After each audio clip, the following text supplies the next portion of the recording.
بسم الله الرحمن الرحیم.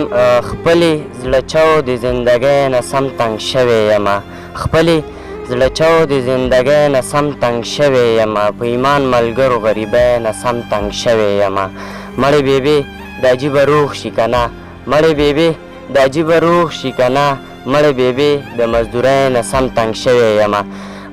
د ادبي پیج نه ستاسو ورور ستاسو ملګری انضمام خان د یوې نوې مرکې سره راغلي د داودزۍ علاقې ته د بابوزۍ کلي کې چې ډېر ښه د پښتو ادب ډېر ښه نوموړی شاعر پکې اوسېږي، د هغه خواله راغلی چې تاسو دپاره د کلامونه ریکارډ کړو. نو بلکل مینهوالو ډېر وخت مو نه اخلم، راځئ چې په شریکه ورته پروګرام کې هرکلي ووایو. نو د شاعر نوم سیف الله صیب، نو بلکل سیف الله صیب پروګرام کې ورته هرکلي ووایو.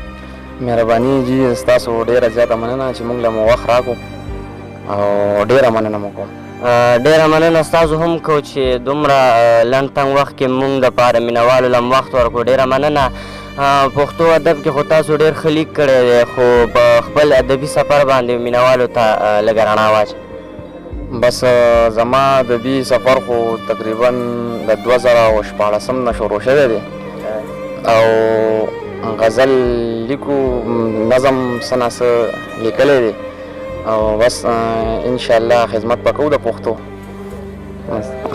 ډېره ښه ده، یقینا په پښتو ادب مین یې، نو بلکل ډېر ښه لیکم، غزل کې هم کړی دی. پروګرام کې به راسره خپل انتخاب کلامونو نه کلام شریکوئ، نو بلکل ارشاد دي. جی کلام در سره شریکوم، خو د کلام نه وړاندې یو څو شعرونه چې دوه مین سره جړیږي پتا څه تېرېږي، چې دوه مین سره جړیږي پتا څه تېرېږي او یار چې د یاره جدا کېږي پتا څه تېرېږي. ډېر ښه. مهرباني. او چې تا یې ټول عمر پالنه کړي هغه ګلاب، چې تا یې ټول عمر پالنه کړي هغه ګلاب، بیا د رقیب په لاس شو کېږي پتا څه تېرېږي او د چاکوسه کې ودرېدو نه مخکې سوچ وکړه لږ، د چاکوسه کې ودرېدو نه مخکې سوچ وکړه لږ، چې ستا کوڅه کې څوک ودرېږي پتا څه تېرېږي. مهرباني. او د چاکوسه کې ودرېدو نه مخکې سوچ وکړه لږ، چې ستا کوڅه کې څوک ودرېږي پتا څه تېرېږي. غزل دی چې نن یو مین د خپلې مینې بیلیدو جړېدو، نن یو مین د خپلې مینې بیلیدو جړېدو، د جدایۍ په سرو لمبو کې سوځېدو جړېدو. ډېر ښه. او الله خبر که نه د چا یادې په زړه ورېدو، الله خبر که نه د چا یادې په زړه ورېدو، الله خبر که نه د چا خوبې لیدو جړېدو. ډېر ښه. ډېره مهرباني. او د غریبۍ مېرمنه واخلم په جون پوهه نه شم، د غریبۍ مېرمنه واخلم په جون پوهه نه شم، عمر مې تېر شو خو بس ټول په جړېدو جړېدو. ډېر ښه. ډېره مهرباني. او د خان محلو د باران نه یې مزې اخیستې، د خان محلو د باران نه یې مزې اخیستې، په یو غریب باندې دالان راسسېدو جړېدو. ډېر ښه. دا خو یو ځل بیا ووایي. مهرباني. د خان محلو د باران نه یې مزې اخیستې، په یو غریب باندې دالان راسسېدو جړېدو. او ملګرو سیف په خپله مینه انتها وکړله، ملګرو سیف په خپله مینه انتها وکړله، یار ته په خپو کې لغړېدو را لغړېدو جړېدو. ډېر ښه. ډېره یقینا موږ ته هم خوند واخیستو، مینهوالو به دې هم خوند اخیستي. تاسو هم په نظم هم لیک کړی دی، نو پروګرام کې به راسره نظم هم شریکوئ، نو بلکل نظم به راسره شریک کړئ.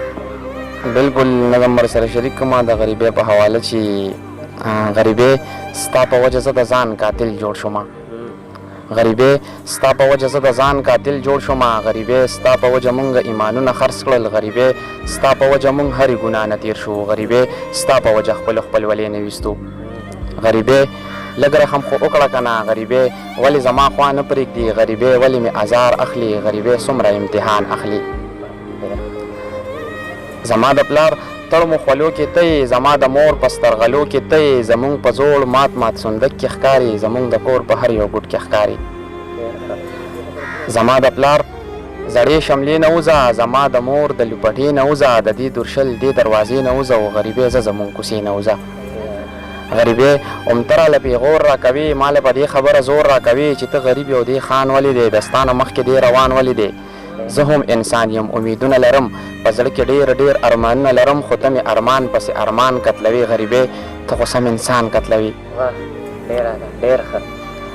وړوکی رور مې بلوري غوستي وو که شری خور رانه بنګړي غوستي وو د اړې ونشي جیب خالي راوړمه نه بلوري راوړم او نه خور له بنګړي راوړمه په لاره ځم ګوتې شمارم چې خدایه څه به کېږي په کومو سترګو به ورځم چې خدایه څه به کېږي خو سترګې کلکې کم د کلي په کوڅه ننوځم چې څنګه زه د خپل کور په دروازه ننوځم ډېر ښه په کټ کې کښېنمه نو رور مې راشي په منډه منډه کشره خور مې راشي په وړه خوله راته رور وایي بلوري دې راوړل خور راته وایي چې لالا ما له بنګړي دې راوړل نو اخوا مخکې مه جړل شروع کړم غریبۍ پټ تا ته کنځل شروع کړم نو دغه وخت قسم دی اور مې په بدن پورې شي چې ستا په وجه په ما نوم د دروغجن پورې شي زما خو خیر دی د وړو قاتله ولې شوې ته د دوو ماشومو زندګو قاتله ولې شوې ته غریبۍ لږ احساس وکړه لږ رحم وکړه غریبۍ لږ احساس وکړه لږ شرم وکړه غریبۍ موږ باندې لږ رحم وکړه ډېره یقینا ډېر ښه نظم و مینوالو به هم خوښ شوي خوند به مو ترې اخیستی انشاءالله تر بلې مرکې پورې خپل ورور انضمام ما سره کیمرامین اختشام خان له ورکړي اجازت دلوي الله په امان